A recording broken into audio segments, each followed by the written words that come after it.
Hello everyone, it's me again with another video, and today my next video for you is how some of my own battery saving tips that I suggest that you guys try, whether it be you being on a custom ROM like me or on your original firmware with root access. Now just know that you will need root access because what we'll be trying to achieve would require root access. So first of all, let me show you what do you need. You need kernel auditor. Kernel auditor is very simple and straightforward. There are no special instructions or whatever you have to do. Simple. Before you have kernel auditor installed, if the application you root your phone with didn't come with BusyBox, then you will have to install it yourself. So you can get BusyBox from the Play Store, and you install BusyBox. Well, I have it installed already, so you just tap here install, and then after it's done, then you go download kernel auditor, and then it will search for root and search for BusyBox, and then ask you to allow root access. Now I have done all that already. Now I'm ready to show you what you can do to save power on your phone. Now I have a Galaxy S4 with a Snapdragon 600 processor and a Crate 300 architecture. So first of all, before going to CPU hot plug, I will show you CPU first. So you can see we have a different cores, and you notice that some CPUs turn off after every second. This is because when the cores are not in use, they will be turned off to save power. But you can see I still have my maximum frequency enabled. So what you can do to minimize overheating, or most custom kernels, if you have one, they would cater for thermal CPU steppings. So when I say thermal CPU steppings, I mean like if your CPU is overheating, the phone is overheating, then it will limit the maximum frequency. So it might decrease the maximum frequency to at least 1.2 gigahertz.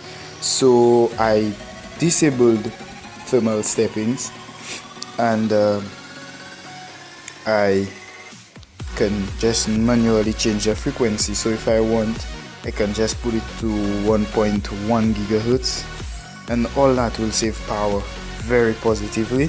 And you can change the CPU governor.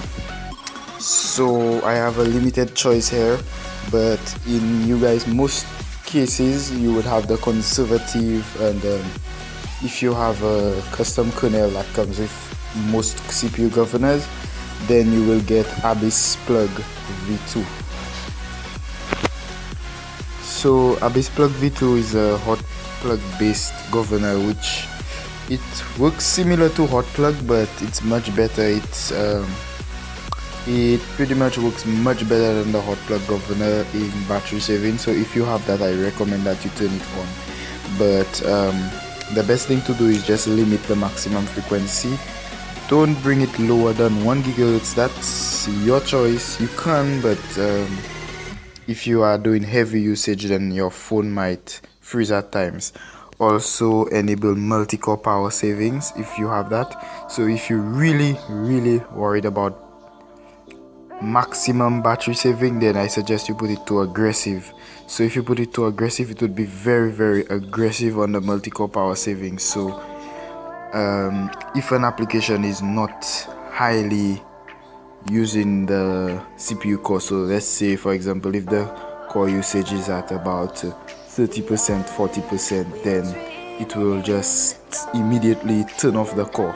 But if it's over 50%, then the core will be left on. But if it is making useless usage of the core, then it will turn off the CPU core, because it has to ensure that your battery power is being saved. So let's go over to hot plug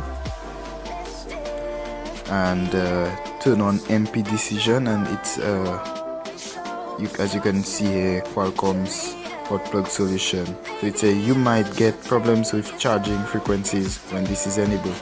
So what this is saying here is that your charging voltage may vary. So when I say vary, with your charging voltage may decrease because this is about more power savings. So your CPU cores will be turned off, so only one CPU core will be on when your screen is turned off, which means lower power consumption. So this is one thing that you might have to look at, but in my case I'm not worrying about fast charge. I'm not really a fan of that because to me fast charge damages your battery, because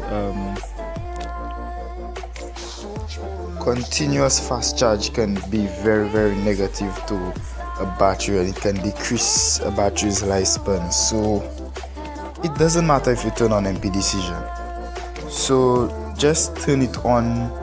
It doesn't do anything, it just ensures that your, like I said, battery usage, battery life is increased.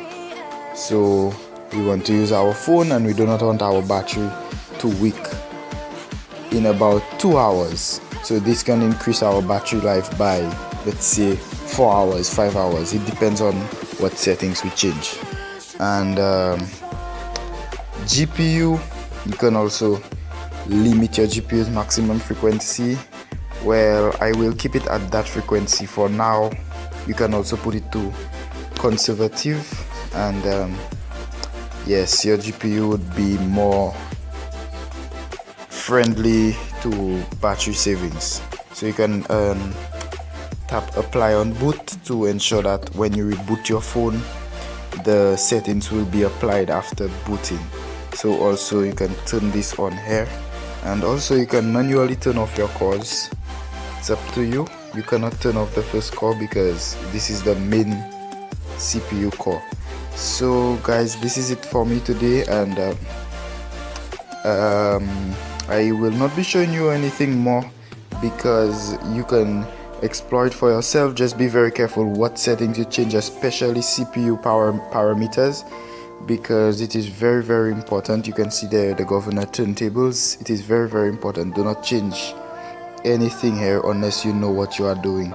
So I recommend not messing around with it, and I will end here. So thank you very much guys for watching. This has been part of my Pops Productions Express, meaning I would be uploading videos one after the other on a daily basis, because after this I may not be uploading videos as frequent as I did.